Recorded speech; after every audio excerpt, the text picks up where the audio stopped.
হাই hello' ফ্ৰেণ্ডসকল, welcome to অসঞ্জয় YouTube channel. তো বন্ধুবান্ধীসকল, এটা গুৰুত্বপূৰ্ণ ভিডিঅ' লৈ আহিছোঁ। তো আজিৰ ভিডিঅ'টো হৈছে যে CM-AAA অৰ্থাৎ আত্মনিৰ্ভৰশীল অসম অভিযান, যিটো মুখ্যমন্ত্ৰীৰ আঁচনি। তো আমাৰ মামাই ঘোষণা কৰিছে যে এই ইণ্টাৰভিউ বৰ্তমান চলি আছে, কিন্তু এই ইণ্টাৰভিউ শেষ হোৱাৰ সময়ো ডেটটো দি দিছে যে অহা মে' মাহৰ 30 তাৰিখৰ ভিতৰত এই ইণ্টাৰভিউটো শেষ কৰি দিব। তো এতিয়ালৈকে বহুতৰে ইণ্টাৰভিউ হৈছে। তো ইণ্টাৰভিউ মোটামুটি আঢ়াই মাহ নিচিনা হৈ গ'ল, আঢ়াই মাহ ইণ্টাৰভিউ চলি আছিল।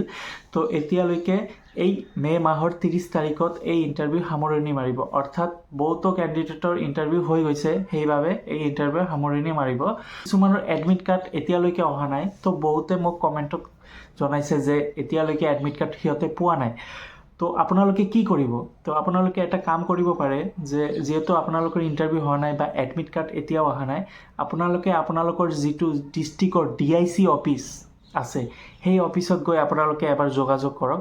কাৰণ এই ইণ্টাৰভিউটো DIC অফিচতে হয়, যিটো আত্মনিৰ্ভৰশীল অসম অভিযান CM-AAA 2.0। এই ইণ্টাৰভিউটো DIC অফিচতে ইণ্টাৰভিউটো চলি আছে বৰ্তমান সময়লৈকে, আৰু এইটো শেষ হ'ব মে' মাহৰ 30 তাৰিখতে, একেবাৰে শেষ কৰি দিব। অৰ্থাৎ মে' মাহৰ 30 তাৰিখতে ইণ্টাৰভিউটো সামৰণি কৰি দিব। কাৰণ ইণ্টাৰভিউ বৰ্তমান শেষৰ পিনে হৈ আছে, আৰু ডেটটো আমাৰ CM ছাৰেই জনাই দিছে যে ইণ্টাৰভিউ মে' মাহৰ 30 তাৰিখৰ ভিতৰতে ইণ্টাৰভিউ সকলো শেষ কৰি দিব। তো বন্ধু-বান্ধৱীসকল, এইটোৱে ক'ব বিচাৰিছোঁ যে যিসকলৰ ইণ্টাৰভিউ হৈছে, তো এইটোতো ভালে কথা যে যিসকলৰ ইণ্টাৰভিউ হৈছে, আৰু যিসকলে এতিয়ালৈকে ইণ্টাৰভিউ হোৱা নাই বা এডমিট কাৰ্ড এতিয়ালৈকে অহা নাই, তো আপোনালোকে DIC অফিচত গৈ এবাৰ যোগাযোগ কৰক যে আপোনালোকৰ এডমিট কাৰ্ড কিয় অহা নাই। আপোনালোকেতো এপ্লাই কৰিছে, ৰেজিষ্ট্ৰেশ্যন কৰিছে বা প্ৰজেক্ট ফাইলটো আপলোড কৰিছে।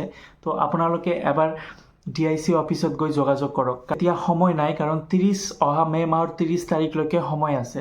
তো এই 30 তাৰিখৰ ভিতৰতে এবাৰ DIC অফিচত গৈ এবাৰ যোগাযোগ কৰক যে কিয় অহা নাই আপোনালোকৰ এডমিট কাৰ্ডখন। তো আৰু এইটো ৰেজাল্ট দিব কেতিয়া? ইয়াৰ পিছত আৰু এটা ইণ্টাৰভিউ হ'ব, ছেকেণ্ড ইণ্টাৰভিউ। অৰ্থাৎ এইটো হ'ল ফাৰ্ষ্ট ইণ্টাৰভিউ, ছেকেণ্ড ইণ্টাৰভিউ আৰু এবাৰ মাতিব। সেই ছেকেণ্ড ইণ্টাৰভিউৰ পাছত আপোনালোকৰ ফাইনেল ৰিজাল্ট দিব। তো মই যেতিয়া ইণ্টাৰভিউ দিছিলোঁ 2024-ত, মোৰো দুবাৰকৈ ইণ্টাৰভিউ হৈছিল।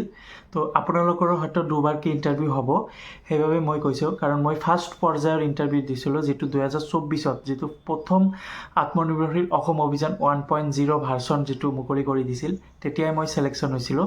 তো এইটো হৈছে ছেকেণ্ড পৰ্যায়, যিটো চলি আছে বৰ্তমান। এইটো হ'ল আপোনালোকৰ ফাৰ্ষ্ট ইণ্টাৰভিউ। এই ইণ্টাৰভিউৰ পিছত আপোনালোকক আকৌ এবাৰ মাতিব। দুবাৰ ইণ্টাৰভিউৰ পিছত আপোনালোকৰ ফাইনেল ৰিজাল্ট ঘোষণা কৰি দিব। তো ফাইনেল ৰিজাল্ট ঘোষণা কৰোঁতে মোটামুটি অক্টোবৰ মাহলৈকে ৱেইট কৰি থাকক, আপোনালোকৰ ফাইনেল ৰিজাল্ট আহি যাব। আৰু ফাইনেল ৰিজাল্টত আপোনালোকৰ মোবাইলত এটা নটিফিকেশ্যন পাই যাব যে আপোনালোকে ছিলেক্টেড হৈছে নে হোৱা নাই। ইমেইলত পাই যাব, আৰু মোবাইলত আপোনালোকৰ মেছেজ দি জনাই দিব। এইটোৱে ক'ব খুজিছোঁ যে যিসকলে ইণ্টাৰভিউ হৈছে, তো ভালে কথা। আৰু যিসকলে ইণ্টাৰভিউ এতিয়ালৈকে হোৱা নাই, আপোনালোকে ইমিডিয়েটলি DIC অফিচত গৈ খবৰটো লওক। আশা কৰি ভিডিঅ'টো বুজি পাইছে। যদি বুজি পাইছে, লাইক কৰি দিব আৰু নিজৰ বন্ধু বান্ধৱীসকলক শ্বেয়াৰ কৰি দিব।